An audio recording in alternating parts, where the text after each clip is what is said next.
Hello and welcome to the इग्नोफेयर। मैं KS Mishra आप सभी का अपने इस चैनल इग्नोफेयर पर स्वागत कर रहा हूं।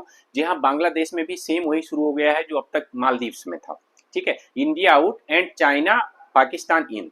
सेम वही कंडीशन जो है इस वक्त आपके जो है बांग्लादेश में देखने को मिलती है, क्योंकि बांग्लादेश में जो यूनिस यूनुस गवर्नमेंट है, जो एक केयर टेकिंग गवर्नमेंट है, और शेख हसीना जो भारत में इस वक्त शरण लिए हुए हैं, इससे बांग्लादेश एक्चुअल में भारत से और ज्यादा नाराज है। और साथ में अभी मैं हाल ही की बात बताऊं तो ये यूनुस, आप देखिए Yunus course Pakistan, China and US, मतलब बेसिकली तीन कंट्रीज के फेवर में दिखते हैं, पाकिस्तान, चाइना और यूएस, जबकि चाइना और यूएस एक दूसरे के ध्रुव विरोधी हैं। ठीक है, अभी हाल ही में जो यूनुस हैं, ये यूनुस जो है यूएसए की विजिट करने वाले हैं, किसी और कंट्री की नहीं। समझिए आप, जब से केयर टेकिंग गवर्नमेंट बनी है इसके बाद में इनकी विजिट कहाँ हो रही, यूएसए। आसपास के पड़ोसी देशों से कोई मतलब नहीं, यूएसए को इनकी विजिट हो रही है, क्योंकि ये हमेशा से यूएसए के समर्थक भी माने जाते हैं।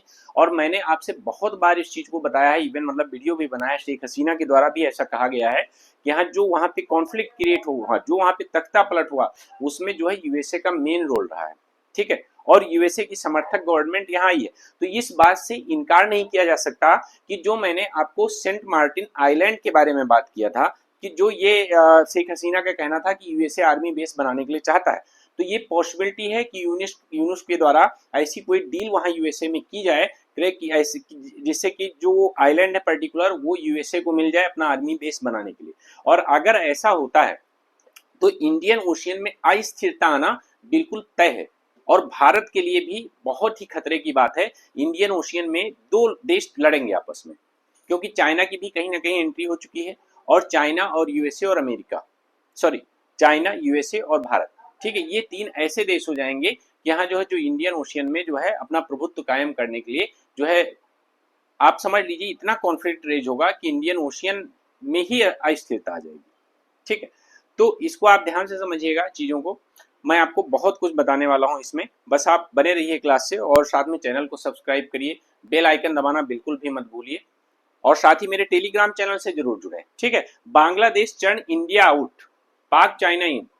ठीक है, मतलब बांग्लादेश में यही हो रहा है। और खासकर ये मैं आपको कैसे बता रहा हूं, मैंने देखिए यूएसए का तो आपको बता दिया, अभी बहुत ध्यान से देखिए। Chinese ambassador meets leadership of Jamaate Islami and BNP, मतलब सबसे पहले आते हैं चाइनीज की एम्बेसडर, और वो मोहम्मद यूनुस को मिलते हैं। मोहम्मद यूनुस से मिलने के बाद में ये जानते हैं जमाती इस्लामी से मिलते हैं। बीएनपी जो वहाँ की अपोजिट विरोधी पार्टी रही है, और अभी देखा जाए तो बांग्लादेश की सबसे बड़ी पार्टी भी है। ठीक है, उसके साथ भी मिलते हैं, मुलाकात करते हैं। साथ ही जमाते इस्लामी से, जमाते इस्लामी जिसको माना जा रहा है कि वहाँ पे बेसिकली दंगा फसाद करवाने में सबसे मुख्य भूमिका, और एक कट्टर इस्लामी संगठन है। ठीक है, यहाँ तक कि जो वहां पर हिंदुओं के साथ में इस तरह के अत्याचार हुए थे, और इवन अभी भी हो रहे हैं, उसमें भी कहा जा रहा है कि जमाते इस्लामी की मुख्य भूमिका थी। उससे भी जाकर ये मिलते हैं, देखिए। और जमाते इस्लामी के साथ सिर्फ मिलते ही नहीं है, जमाते इस्लामी के जो लीडर हैं, लीडर के साथ चाइनीज एम्बेसडर प्रेस कॉन्फ्रेंस करते हैं, और बताते हैं इस चीज को कि जमाते इस्लामी का कितना बड़ा रोल वहां पे है। ठीक है, तो चाइना बहुत ज्यादा क्लोज आ गया है, और यही चाइना ही नहीं, पाकिस्तान भी जो है इसमें क्लोज आ, पाकिस्तान, वही पाकिस्तान मैं बात कर रहा हूँ जिसने जो है इतना कत्लेआम मचाया था बांग्लादेश में, जो बेसिकली तब ईस्ट पाकिस्तान हुआ करता था, इतना कत्लेआम मचाया था कि यहाँ जो है भारत के सहयोग से ही वहां से जो है बेसिकली पाकिस्तान को आउट करके इसके बाद में बांग्लादेश का गठन किया गया था।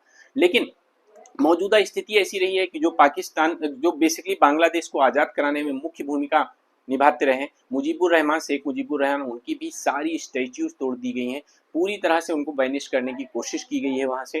ठीक है, और अभी फिर से उसी पाकिस्तान के सपोर्ट में बांग्लादेश की सरकार आती हुई दिख रही है। ठीक है, तो आप इस चीज को समझिए। देखिए, Jamati Islami use to have good relations with the Chinese Communist Party and our embassy, ऐसा इन्होंने कहा। ठीक है, कि जो मतलब चाइनीज एम्बेसडर बोल रहे हैं कि जो जमाते इस्लामी है उसके गुड रिलेशन रहे हैं चाइनीज एम्बेसी के साथ में, और जो है बेसिकली जो है कम्युनिस्ट पार्टी के साथ में जो चाइना में है। ठीक, इस वक्त सी जिनपिंग की पार्टी। ठीक, तो आप ऐसे समझिए कि ये क्या दिखाना चाह रहा है, बेसिकली यहाँ पर इंडिया आउट कैंपेन शुरू हो गया है। ठीक है, इंडिया से कोई लेना देना अभी इनको है नहीं। इनका जो इनकी जो हालांकि जो है भारत की तरफ से जो उनका समकक्ष जो है एक प्रतिनिधि जाता है वहां पे, मुलाकात करता है, सोचता है। देखो, भारत हमेशा अपने पड़ोसियों के साथ अच्छे संबंध बनाने की कोशिश करता रहता है, हमेशा। लेकिन यहाँ तक कि आपने देखा होगा कि जो मालदीव से इतना ज्यादा विरोध होने के बाद भी भारत ने बहुत प्रयास किए हैं कि मालदीव से उसके संबंध सुधर सके। ठीक है, और इवन मतलब जो इस बार का जो शपथ ग्रहण जो ऊर्ज सेरेमनी थी, जो इस बार गवर्नमेंट बनने के टाइम में, उसमें भी मालदीव्स को बुलाया गया था। ठीक है, तो ऐसे में आप देखिए कि भारत के प्रयास, आप इधर देखिए, deep rooted bonds of history, मतलब शहनवाज शरीफ ट्वीट करते हैं और कहते हैं कि बांग्लादेश और पाकिस्तान के बीच deep rooted bonds of history है। भाई कत्लेआम की हिस्ट्री भी है, ठीक है, ये भूल जाते हैं। लेकिन आप देखिए इस तरह के ट्वीट्स जो है इनकी तरफ से आए और साथ में बताया गया कि हम इस बात के लिए इच्छुक हैं कि हाँ हम फिर से बायलैटरल कोऑपरेशन को आगे बढ़ाएं। तो आप इस चीज से क्या देख रहे हैं कि भारत से कोई लेना देना अभी बांग्लादेश की नई सरकार को रहा नहीं है। अभी इनका फोकस 3 देशों पर है, एक यूएसए पर, एक चाइना पर और एक पाकिस्तान पर। और ये शायद इस बात को भूल गए हैं कि चाइना तो चलो ठीक है, चाइना की स्ट्रेटजी अलग है, लेकिन पाकिस्तान की स्ट्रेटजी अलग है। वो बांग्लादेश जब से उससे अलग हुआ है तब से खुन्नस में है।